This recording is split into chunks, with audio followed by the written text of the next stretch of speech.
Hello folks.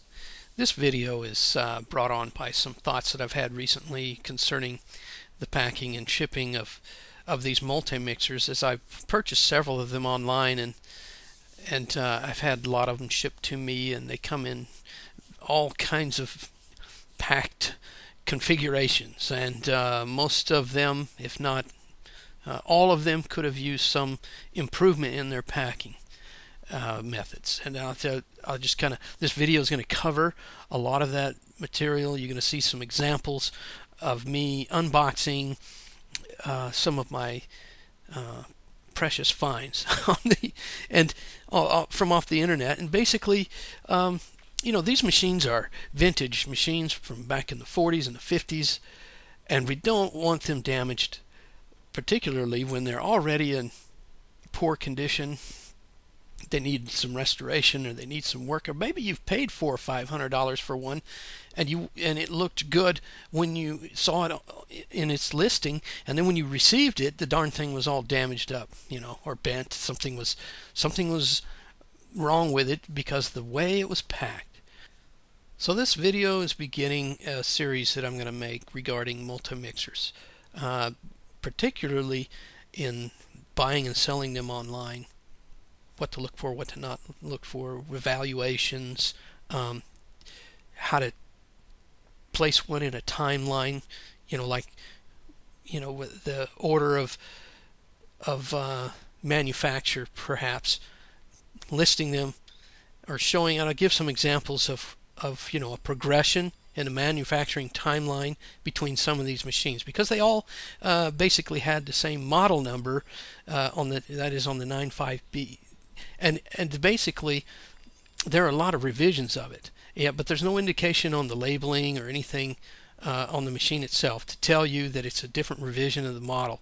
And I think the company did a poor job of that, but they just stuck with the 95B as far as that being the model name, and then they kept on with it. So I don't know how many videos have been. This maybe 3 or 4 different videos, and there's a little series of what to look for. And then I'm going to be making some videos of the restorations as they go along. And the pictures that you see here now at the beginning of this video are of a restored 95B that I did. It's one of the older models, and I think this is an example of what one should look like when it's been restored, or at least what it should how clean it should be. This clean, it should be this nice, it should be painted well. And I think there's a lot of slop being sold on the internet at extremely high prices. So I wanted to make this series so that people can be aware of what to avoid and how to dodge a bullet here when you buy one of these things off the internet, because it can be hit and miss.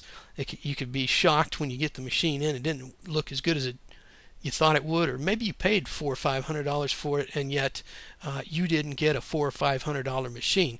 And this is what I wanted to make this series of videos for. So enjoy this, and from here at this point on, you're going to see examples of packing and shipping, and the woes and the bewares and all that kind of stuff. And I hope you enjoy this. Okay, this is another multi-mixer that I received in the mail, and I'm slightly worried. It's in a small box comparative to, say, this box that this multi-mixer came in, which I have unpackaged earlier. And so you can see the size difference in the box, especially if I lower this thing a little bit. Let me lower it a little bit, and you can maybe get a little bit better idea of the size box, the difference in the size of boxes. Thank you. Now I'm going to go ahead and open this thing.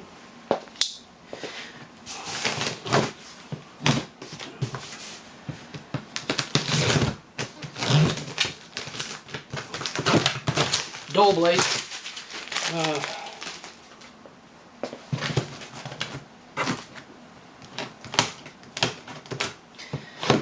Change that, don't I?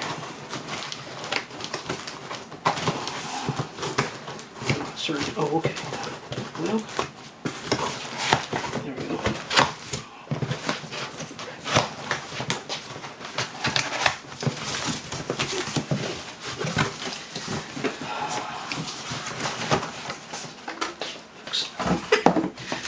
Alright, bubble wrap.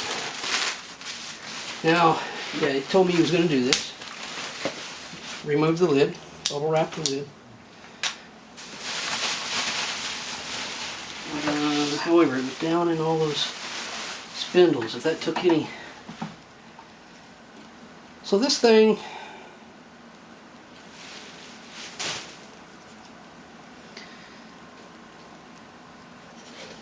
has some issues, I could tell already without even taking it out of the box. I see some, let's see if you can see it here. I'll move up and reposition the camera and I'll zoom in a little on that area there. The stainless steel. Around here there's a dent here and a flat spot right here. And I think this flat spot occurred in shipping. I see a little rubbing here. That pisses me off. You should never pack something. Look, there's absolutely no packing in this box. Absolutely none. Zero. It's an empty box that someone just stuck the machine in and shipped it here. You know, all they did was put some bubble wrap around the lid, this lid, and that was it. That was it. So this thing's going to be beat up, and it pisses me off. Yeah, I mean, I can't replace this stainless steel here. This is a major, major, major concern. FYI, if you ever ship one of these machines, if anyone ever ships one to you, and this is what I'm going to do from now on, it should be shipped in an upright position because there are oilers on the spindles, and when I say oilers, there's little, and I'll show you here in a minute, there's little places where you can insert and shoot oil inside. There's two oilers on the motor, one on top, one on bottom. This photo illustrates the location of the oilers. These oilers are not sealed, and they will leak if you lay this thing on its side or on its back. And the oilers on the motor are very similar. To shipping it like this, if you were going to lay it on its back, I wouldn't suggest laying it on its side because, you know, like that, all the weight of this machine is very heavy, is on this stainless steel housing shroud, and that's how it gets beat up. This, and I think I'm going to go back and look in the eBay pictures and see if that dent was even there. If it was, it wasn't that big. But this flat spot certainly wasn't there. It's pushed up. Anyway, the problem with shipping it upright, you've got to put a support between the base and this motor housing area to keep the weight of all this from bending it here, because it'll bend here. In the Multimixer Owner's Manual, Operating Instructions and Parts List, you'll find a short mention about putting that support, that inner support, between the motor and the base when you ship the Multimixer. You can download this Multimixer Owner's Manual from the internet. You can just simply do a Google search and you can find it. So you should make this insert by maybe stacking several layers of heavy cardboard together and cutting it in a block shape that's just the right distance to fit tightly between the base and the bottom of that motor shroud. And if not, maybe combine or make it out of a heavy-duty styrofoam. Styrofoam in and of itself is probably not strong enough. It will probably squash the styrofoam if it ever gets hit and go ahead and bend the base anyway. So you need to put some vertical pieces of cardboard in there to give it strength, and maybe sandwich that between styrofoam. And I have some machines like this. This one, this green one here, it was shipped in an upright position like this without a support between the base and the motor, and it did get slightly bent. It did get bent.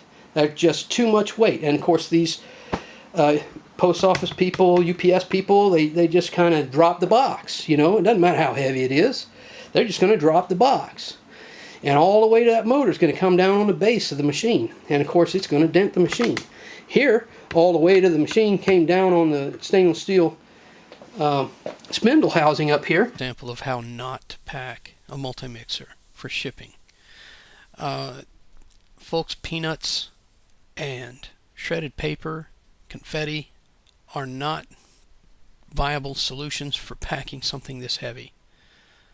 The weight of the machine is going to just thrash around in the box, and it's going to move all of that lightweight material to the side and until it finds an edge of the box, side of the box, and just gravitate to wherever, you know, gravity's pulling it, and you know, it's going to get damaged. So you need to make sure that you put in your boxes packing material that's going to support the weight of the machine, something that's a little dense and all of that. Now, these machines are already heavy. Those sorts of packing materials are heavy. You just need to realize that it's going to be heavy. So if shipping cost is a concern for you, then you know you're just going to have to be a little smarter about how you pack it, and yet pack it to where it doesn't get damaged, because people are going to return it to you when it gets damaged. And then you're going to have to deal with the post office. The post office isn't going to insure it. Even if you've paid for the insurance, they will not honor the insurance if it was improperly packed. And they're going to look at the box, they're going to look at the packing materials inside, and they're going to decide right away, was this thing, you know, packaged properly? And you know, if it isn't, they're not going to honor that insurance for you. You're just going to have to eat the cost. And you know, nothing's more disgruntling than having to pay shipping two ways. You know, you pay the shipping to send it to somebody, and then it's damaged on arrival, and then they demand their money back, and then they're not going to pay for it to be shipped back to you. You're going to have to pay again for shipping to have the item returned to you. So be careful when you pack things. Pack it carefully, pack it thoughtfully, and consider the weight of the machine. And the way people are going to handle this box during shipping. Because it's heavy, they're going to be a little bit lazier with it. They're going to drop it. They're not going to, you know, want to carry it without, you know, just letting it slide off the back of the truck and kind of falling onto a dolly or something. You know, they're going to treat it like it's something that can't be damaged, because, you know, oh, this is, you know, something pretty heavy. It's probably built pretty solid inside there. I don't know what they're thinking, but be careful when you pack these things. Now look at this thing. Notice how it slid, regardless of all the packing material that was around it, how it slid off to the side and banged up against the side of the box. I'm going to show you a picture of the box and show you how that box was damaged from the outside, and then I'll show you the damage of the machine on the inside, and then you can see what I'm talking about. This is another video example of how people choose to pack their multi-mixers. This one is, you could tell by the size of the box, a rather large box. There's a lot of packing material inside. I imagine they probably could have got away with a box about 2/3 this size. However, I will take any day of the week an overkill packaged multi-mixer than an underpackaged multi-mixer, because this one came to me without any damage in shipping. Okay, now notice the packing material of choice here. This is a heavy paper, and it was crumpled up and packed all around the machine, underneath it, inside it, on the sides of it, on top of it, and you can tell that this thing did not shift at all in shipping. The machine remained central to the box where they had placed it in, and it stayed there because that heavy packing paper kept it from moving. Now, I don't know, you know, styrofoam, things like styrofoam, this heavy paper. There's some other examples of packing materials that are heavier. And like I said before, avoiding the stuff that's in small pieces, like the peanuts, the packing peanuts, the confetti, the shredded paper, anything, and those little air pillows and stuff like that. That's not suitable for this sort of heavy machine in chipping. So choose something that's heavier, a little more denser, a little more dense. I don't know if denser is a word. Something dense that's going to keep this thing from shifting around.